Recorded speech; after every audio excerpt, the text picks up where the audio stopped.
Bear with me for a few minutes and I'm going to make you question your entire reality.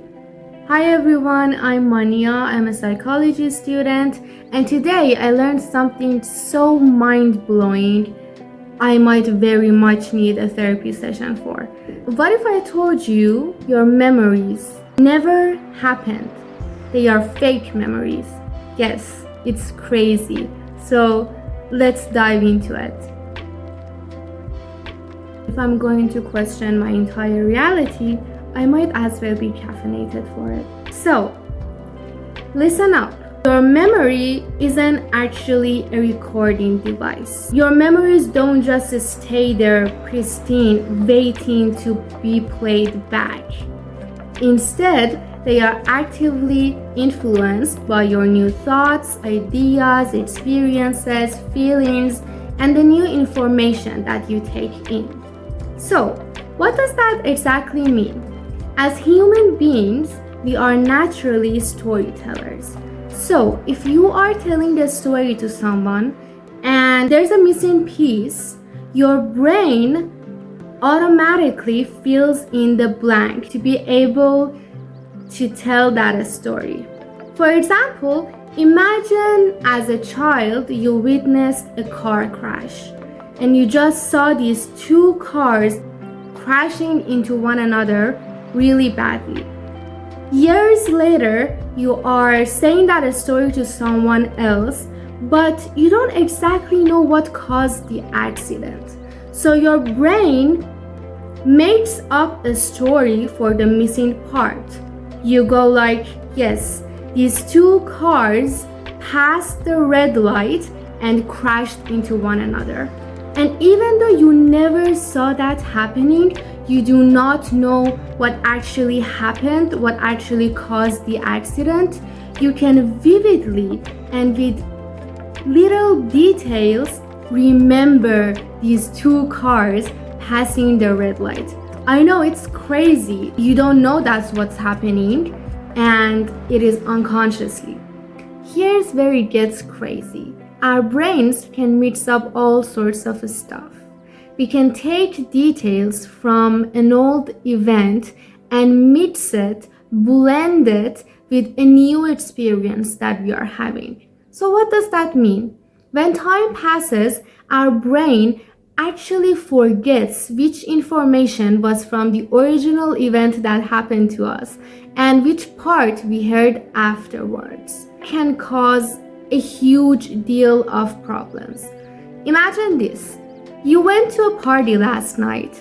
You drank a little, danced a little, and came back, went to bed. It was a good night, and you have a solid memory of this event. Tomorrow morning, you see another person by accident, which was in the same party last night as you were. This person starts telling you about this delicious, amazing cake that they served at the party. You didn't see that cake and you didn't get any part of that cake. But as this person talks about this delicious cake that they had, in the same party, at the same time that you were there, your brain remembers this.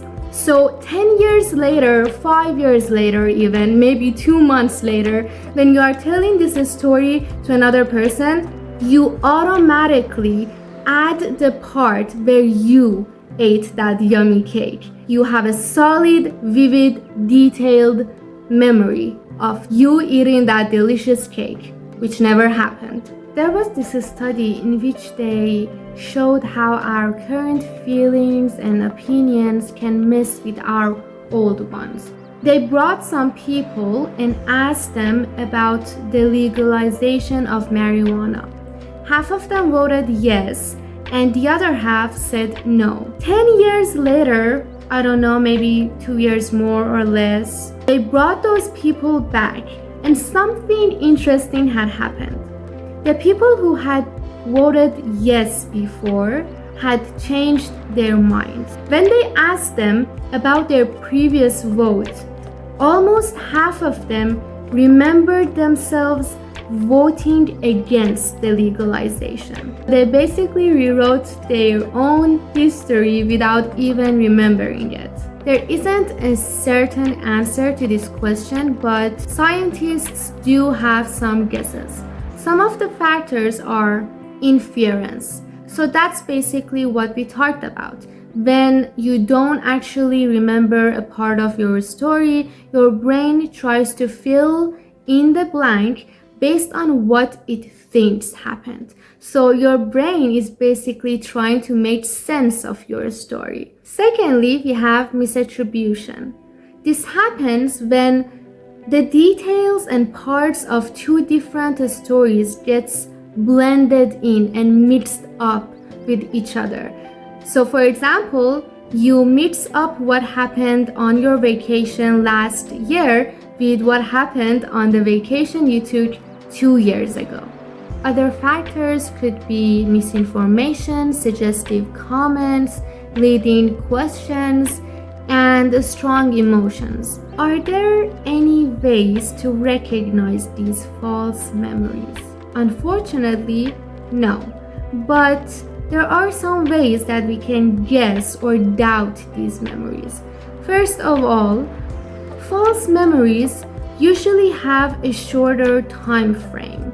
For example, you cannot remember what happened 10 minutes or an hour before or after that memory. False memories are less vivid with less details. They are less complex and they don't feel as rich as real memories. However, you can remember the surroundings of a real memory much better. You can remember the details and what happened before and after, at least most of the time. So, is our memory actually as reliable as people assume it is? It is not as reliable, but it really depends what you are using it for. For example, in real life, eyewitness testimonies are really dependent on this matter. It can lead to the wrong conviction of innocent people if the investigator or the lawyer and the judge use certain leading questions to make you believe you saw something or heard something, experienced something in a way that you actually didn't. What's so scary about these memories is that they feel just as real. It is really hard to recognize them, and you may think this has never happened to you, but trust me, we all have some amount of them. It really helps if you keep an external journal to actually and truly capture the beautiful moments of your life and even the bad ones, because I think it is important to remember them just as much. Thank you all so much for watching. I hope you enjoyed this video. If you did, please give me a thumbs up and subscribe for more, especially if you're interested in psychology. Bye bye.